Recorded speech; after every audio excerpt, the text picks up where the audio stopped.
عمران خان کہتے ہیں حکومت ان کی نااہلی کی کوشش کر رہی ہے. مقصد یہ ہے کہ انہیں نااہل کرا کے پھر آفر کی جائے کہ آپ کو اور نواز شریف کو دونوں کو اہل قرار دیتے ہیں.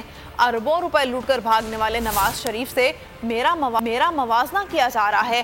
ہم پر دباؤ ڈالا جا رہا ہے کہ اس حکومت کو قبول کر لیں.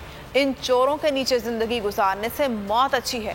اسلام آباد میں تقریب سے خطاب میں عمران خان نے کہا 30 سال ملک لوٹنے والے دوبارہ ملک پر قابض ہو گئے.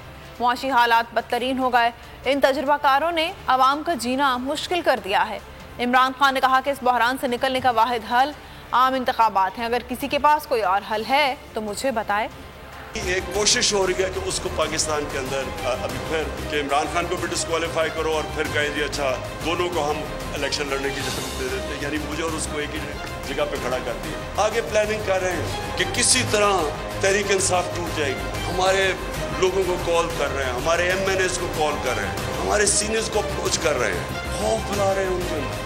اور اگر اس وقت سے فیصلے نہیں ہوں گے اور یہ کمپاؤنڈ فیلئر کیا جائے گا کہ انہی لوگوں کے اوپر کوشش کریں گے کہ سختی کر کے آپریشن کر کے کہیں ہم ان چوروں کو ایکسیپٹ کر جائیں. میں اپنی طرف سے تو کہنا چاہتا ہوں ان کے نیچے اگر مجھے کوئی کہنا کہ ان کے نیچے میں نے اب اپنی زندگی گزارنی ہے, میں سمجھوں گا کہ مجھے موت اس سے زیادہ بہتر ہے بجائے ان چوروں کے نیچے میں اپنی زندگی گزاروں. میں یہ چیلنج انٹرو کرتا ہوں, آپ جو مرضی کر لیں, جتنا مرضی خوف پھیلا لیں. یہ جو اس وقت اس ملک میں بیداری ہے اور یہ جو قوم اٹھ رہی ہے, آپ کچھ بھی نہیں کر سکیں. پولیٹیکل سٹیبلٹی صرف آئے گی فری اینڈ فیئر الیکشن سے.